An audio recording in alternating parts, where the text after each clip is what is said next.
Today I'm going to talk about the things that I learned from my 2024 garden.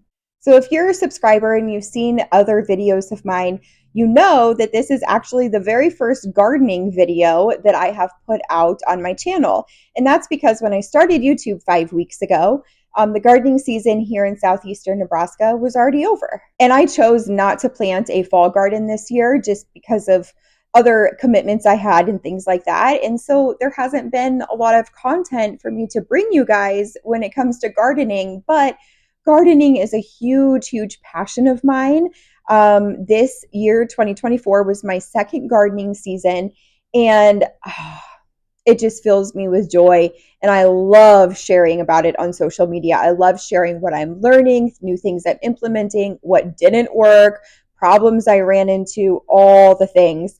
I like to be super real and raw and open and honest about my gardening journey. I do not claim to be an expert by any means. I am definitely a novice, but I learn very quickly, and I can be very honest in the mistakes that I made and what I learned from them. And I would like to share them with you guys. So just a little bit of a backstory here. In 2022, that was my first year gardening. No, sorry. In 2023, that was my first year gardening. This 2024 season was my second year. And I have 4 raised beds. And then I have 2 in-ground beds. One of those in-ground beds is just solely a strawberry patch with a lilac bush in it. And on the end of it, I do have a trellis where I put my sugar snap peas. And then the other bed is open. And this year, I didn't really plant much in it. I just didn't get around to it, but I have big plans for it for the 2025 gardening season.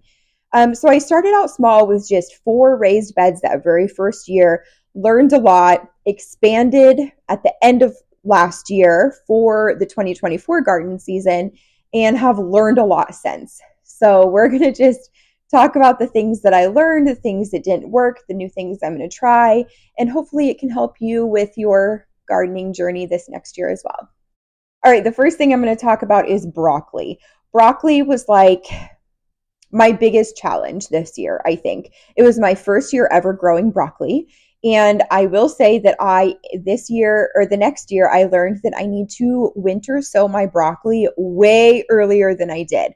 Okay, by the time I put those little broccoli plants into the outside ground garden, they need to be much bigger so that they can get to the point of me pulling them and harvesting them before they bolt. Because what happened this year is I winter sowed them way too late, put them in the ground way too late. They were way too small. And the ones that survived the squirrels and rabbits did not survive the heat in the sun.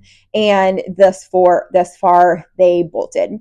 So I was not able to harvest any broccoli at all this year. It was really sad.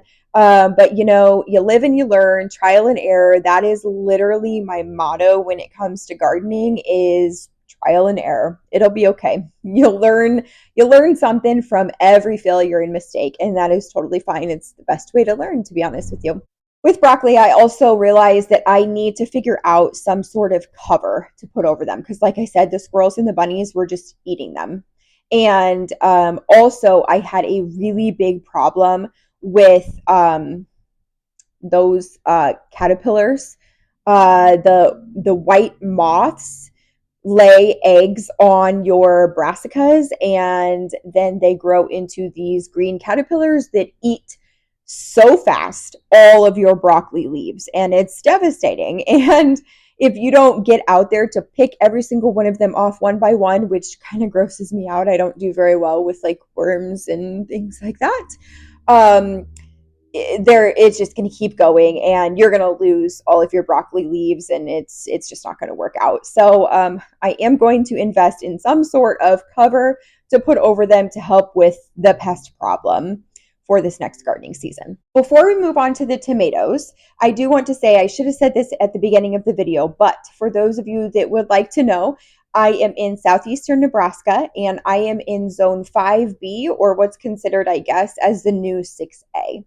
So for those of you that are familiar with zones and things like that, that is my zone, that in the experience that I am coming from when I'm talking about gardening on this channel. I have no gardening experience with any other zone besides the one I'm in.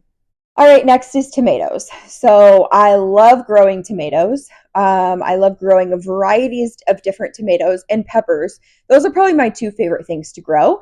And you'll see a lot of people start off with those things, right? They're relatively easy. Most people can grow a tomato and do it pretty well. But one thing that I learned this year that I am not going to do next year is I tried a new planting method where you kind of like cluster plant.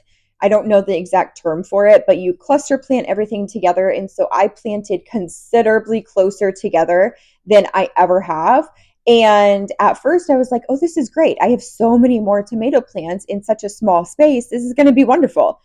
Until they got bigger and they just kept growing and growing and growing, and they're intertwining with each other. And it was so thick. It was like a jungle, you guys. It was so thick that I could hardly stick my hand in there and even pull out a tomato. Like I could hardly see through the plants in the foliage to even see if there was ripe tomatoes in there. I did it with my peppers as well. All 4 of my raised beds I planted like that.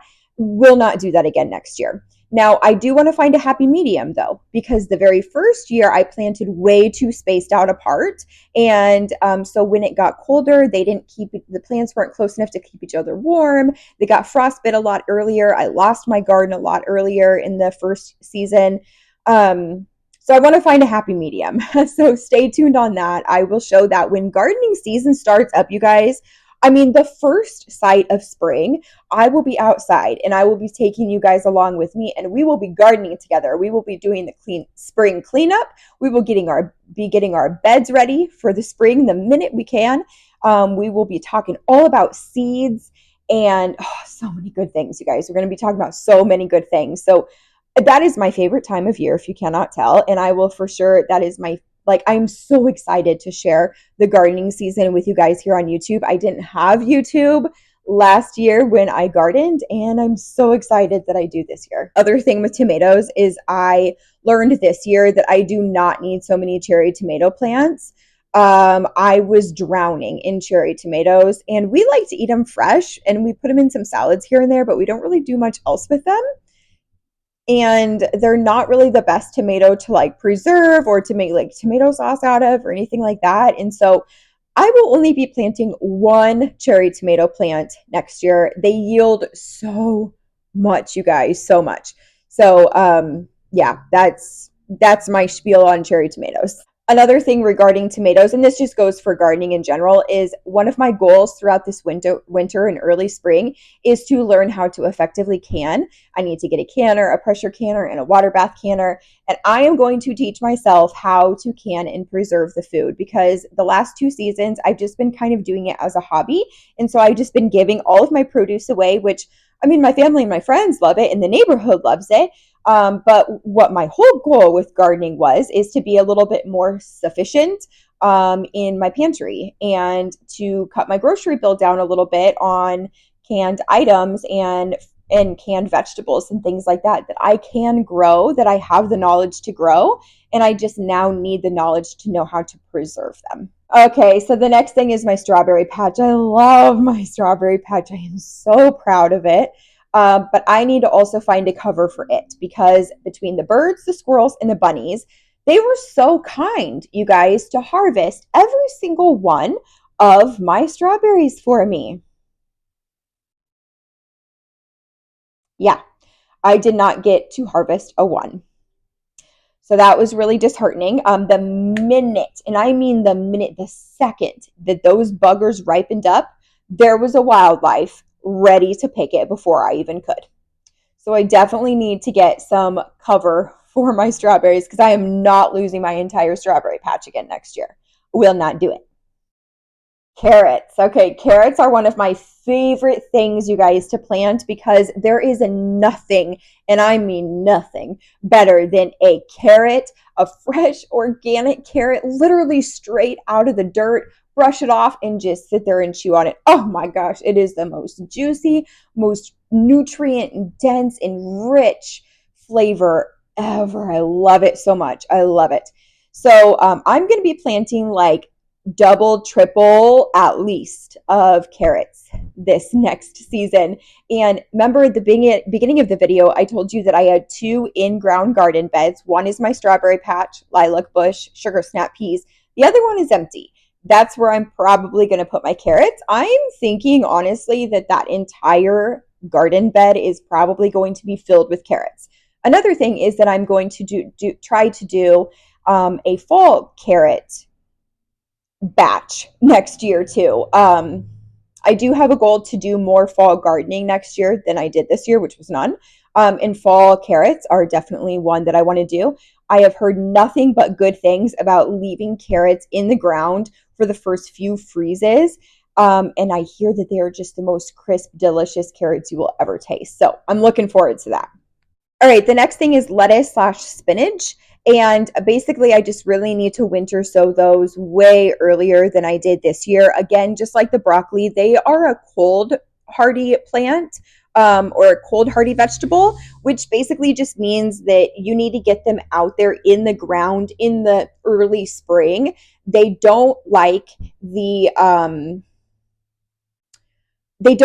hot, humid sun, and they will bolt. And that's basically what happened to my lettuce and my spinach this year, is that they weren't big enough to harvest by the time it got too hot, and then the sun came, wilted them, they bolted, and I basically didn't get any spinach at all, and I got very, very little lettuce this year. Okay, so the next thing is herbs. I planted a lot of herbs last year, and I plan on planting a lot more this year as well. But I need to do more research on preserving herbs, ways that I can use them in my home. I used herbs a lot in my 2024 garden as like companion planting and barriers for different pests and bugs and stuff like that, which is super effective. And we're going to talk about that in just a second. But I also want to be able to preserve some basil and some thyme and some lavender and some parsley and cilantro and things like that. And I've just never gained the knowledge. I've never researched it or anything. And so that's one of my goals over the winter as well, is to research how to do that, how to get herbs and stuff from your garden and preserve them for the year. Okay, so companion planting. Companion planting is when you put things next to each other that are supposed to help rid off pests and bugs and diseases and things like that. So there's lots of different companion plants out there. And when I did this in my 2024 garden, I placed herbs around a lot of my veggies. It worked so good in keeping like aphids away, in different bacteria and things like that I struggled with in my 2023 garden. So I could make a whole list on companions that you can plant next to your veggies and your other things, but I'm just going to give you a few examples right now. Basil is really great to plant with tomatoes and peppers, actually. Lavender is really great to plant around artichokes. Parsley is really great to plant around tomatoes and peppers. Dill is really great to plant around broccoli and peppers. And cilantro is really great to plant around spinach. So if you have any more questions about that specifically, please leave them in the comments. I could totally make a whole video just about that. I don't want this one to get too long, and if somebody's not interested in that, I don't want to bore them. But I would be happy to answer your questions and talk more about that. So last but not least, for both the 2023 and 2024 gardens, I made tons of lists and diagrams. And if you're a list person like me, this is a really good thing to implement. I did tons of research, I took tons of notes, and I was really, really well prepared with my lists, my diagrams, my research, and my notes. So this is a really great way to keep yourself organized. I'll throw in some B-roll here of some of my different lists and things that I made. But basically what I do is as I get seeds, I list them all down. I put when I'm going to either direct sow them, winter sow them, or start them from seed indoors. I specify which one I'm going to do. And I also put on there usually like what is a good companion plant to put. I also put on there like how many days till harvest and things like that.